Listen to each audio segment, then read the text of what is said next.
What's up, fight fans? Thank you once again for coming through. Much appreciated. Remember, please hit that subscribe button if you guys are new to the channel. If you're not new and you've come back to watch another video, guys, honestly, I know I say it all the time, but thank you very much for coming through.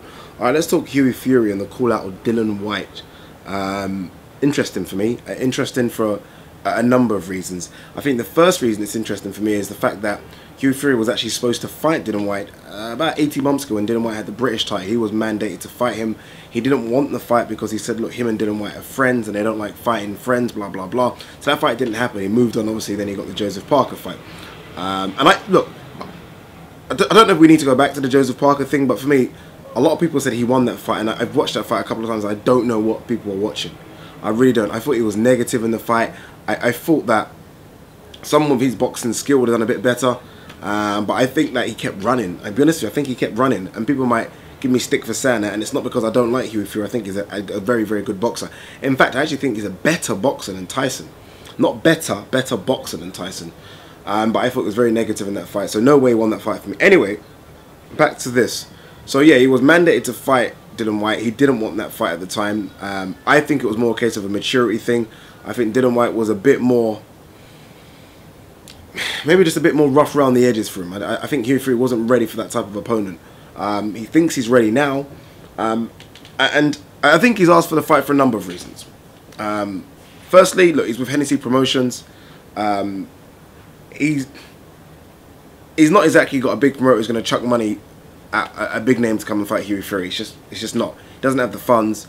Doesn't even have TV dates anymore. Obviously, their last fight was on YouTube. We all saw that.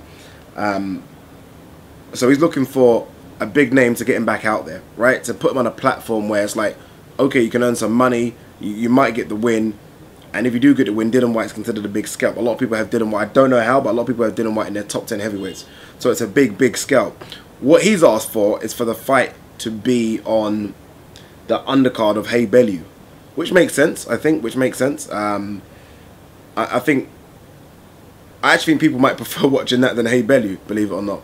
What Dillian Whyte said is like, fuck that. Dillian Whyte said, I want to fight in February, which gives you 8 weeks to prepare, which I think is fair enough. I always feel like boxers should always be in the gym anyway. So I don't think 8 weeks is taking the piss. I think 8 weeks is okay. I mean, Dillian Whyte has said this on numerous occasions. Look, give me 3 or 4 weeks for an opportunity, I'll take it. Same thing with Lucas Brown. Lucas Brown said he wanted to fight Dillian Whyte, and then what happened? When Dillian Whyte said, okay, let's fight, and Eddie Hearn kind of sent the contract out, Lucas Brown said, well, you're not giving me enough time to prepare, which I think was 6 or 7 weeks. So 8 weeks now for Hughie Fury, I think, is more than okay. Hughie Fury and his team have supposedly rejected that and said, look, it's not enough time. So I don't know if that fight's now going to happen. I mean, look, if Dillian Whyte does stick to his plan of fighting in February, and it's a tough fight, which it might be, Dillian Whyte does seem to get stuck in fights, then I don't know if, March, April, May, 2.5 months enough time to recover to go again. Where right now, these guys are both fresh.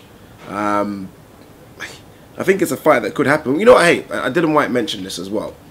If you're going to call me out, because this is the second person that's called him out now after Lucas Brown, be ready.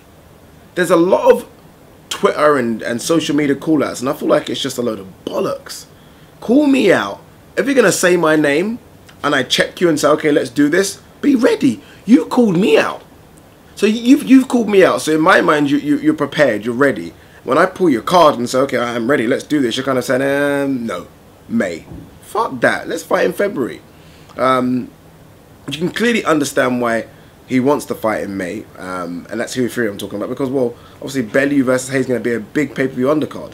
And he wants some of that pay-per-view money. And I understand that, look, it's about making money. But I think if you call someone out and the person says, okay, let's do this, you be ready. You be ready. But what do you guys make of the call out? Number one, and what do you think in terms of who will win that fight if they do fight? I'm split. I have to be honest with you. I'm split. I think Hughie Fury is a very good boxer. I really do. I think Hughie Fury is very, very slick. Hughie Fury is quite big as well, guys. I think Hughie Fury is, what, 6'4"? He's quite big. He's rangy. I don't think he has much snap. But I've seen Dillian Whyte box a few times, even up close and personal live, and I'm still not convinced. I can't lie to you, I'm still not convinced.